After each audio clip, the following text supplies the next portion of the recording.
Hi everyone, this is Mindy Eggen and welcome to my channel. In today's video, I'm going to be showing you how you can level up your die cuts by using colored cardstock and ink blending. So let's get started. Altenew has recently released the Crafty Necessities cardstock. So this is just the start of it. I know they're going to be coming out with some more. This is a look at how I have organized my cardstock. I love the fact that they come in these different groupings of colors similar to their ink pads. So we'll take a look at one of them. This is the blush. Now I labeled it for each individual color. I didn't want to keep like all of them in one pack, but this is a really nice light pink. It is a beautiful cardstock, nice quality, and so great for die cutting and ink blending on. Now, when I was doing my organization, I did also create some swatches. So we are going to take a look at that and I'll show them to you in kind of their pairings. So right here we have a pairing. This is very similar to their ink pad set where they come in the groups of 4. I don't remember the name of this one offhand, but you can see how beautifully they match together. And what this does is if you have a layering die set like a flower, you'll be able to just pick from those groupings of cardstock. You don't have to do any ink blending. I like to just kind of step things up. Now, there are some color groupings right now that are missing a few colors, I think, and I'm sure they're probably going to fill them in later on. But right now, this is a great start with these gorgeous colors.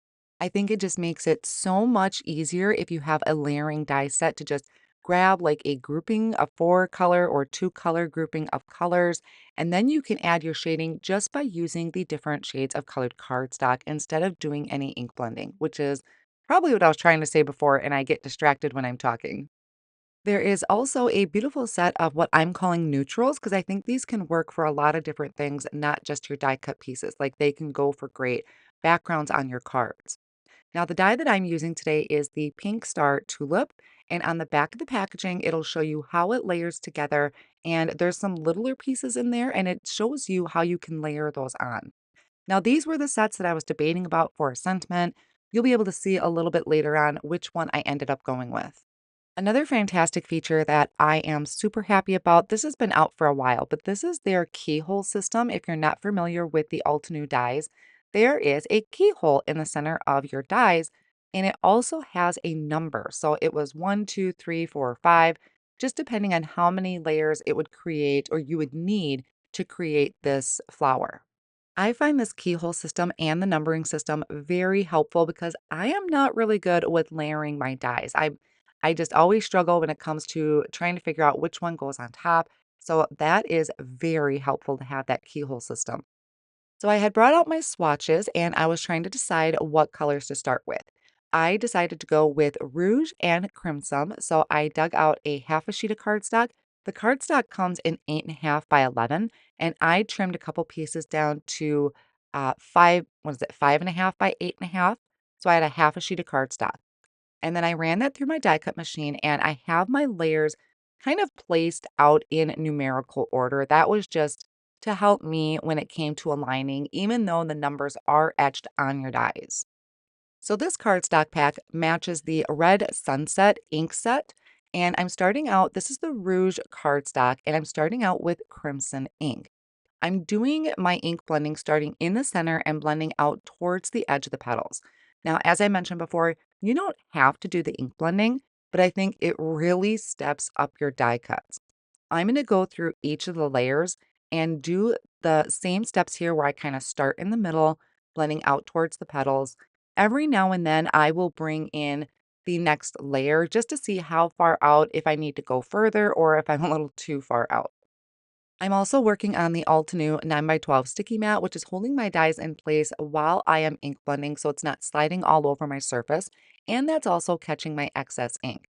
I'm using one of their small blending tools to apply that ink so that way I can kind of control how much ink I'm putting down and where it's going. Once I have all my ink blending done here, I am going to start layering it up. This is just to give me an idea of how it is going to look once I do glue these down. And all I'm doing is matching the keyhole for each of the layers. So super easy. Now for this darker flower, I apologize. I didn't realize I didn't hit my record button.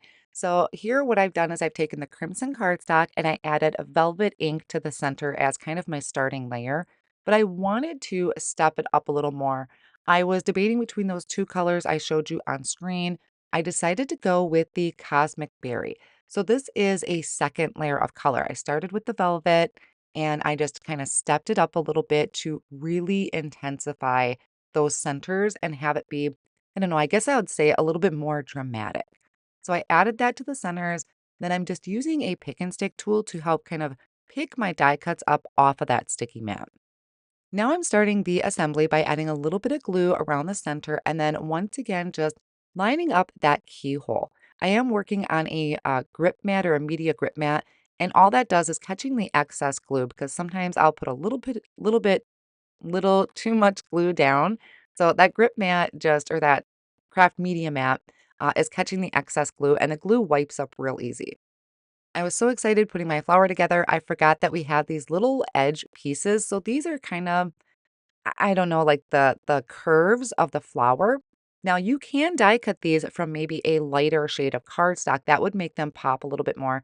I did not. The whole thing is just die cut from, I think this was crimson cardstock that I used. Everything will be linked down below in my video description. And I am going to have a blog post with these pictures of the finished card project too. But I refer back to the packaging a lot, especially when adding those smaller pieces to the edge of the petals. Now, isn't that just gorgeous? So, yes, we can achieve beautiful results just by using the different shades of cardstock, but why not grab those matching inks and really step them all up? The next flowers that I have here, I die cut from Volcano Lake cardstock, and I'm using Lagoon ink. Sorry, I had to stop and look it up because I couldn't remember. And that really adds some dramatic effect to the flowers. Now, this one is Lagoon cardstock with emerald ink, and that really just packs a punch to these. So I have a swatch book for my cardstock colors, and I have a swatch book for my inks. And I find that very helpful when I'm choosing what colors to use depending on how dramatic you want it to be, or maybe you just want it to be a really light effect. Now, again, I am lining up those keyholes so that I can layer up my flower. I'm remembering this time to come in with those additional pieces to get around my petal edge. And if you have never tried the Altenew die cuts before with this keyhole system, I do highly encourage you to give it a try because I, for one, like I mentioned earlier, am not good with lining up die cuts. I used to get really frustrated, but this makes it so enjoyable and it creates the most gorgeous images. So as I finish putting my last layer of the flowers together, here is a look of my cardstock. So this is the lighter shade of flower. And then I have my darker one that I completed off screen as well. And you can mix and match. I mean, like, I'm going to show you a little bit later on how these flowers look just by mixing maybe the pinks and the blues. But they're beautiful arrangements. Now I have some leaves that I'm going to work on. So I die cut those out of bamboo and olive cardstock. I thought I would have one shade of green with one flower and the other shade with the other flower. And for the bamboo cardstock, I am using grass ink to apply that darker shade just to one edge of the leaves. I won't show you all of it. I'm going to just kind of briefly go over it because I do the same thing for each of the leaves. Now to add a little bit more contrast again, I am using Shadow Creek that really bumped it up. And I love how that bamboo cardstock really shows through on that highlight. Now for my darker color cardstock, I'm using Oak Moss to come around the edges. And then to step that up, I am bringing in a little bit of Jet Black. I probably die cut too many leaves, but I figure whatever I don't use, I'll just put back in the packaging and save for another project. Now I'm going to step these up once again by adding some splatter. So I just have some white paint that I mixed with a little bit of water. I'm splattering that onto my flowers.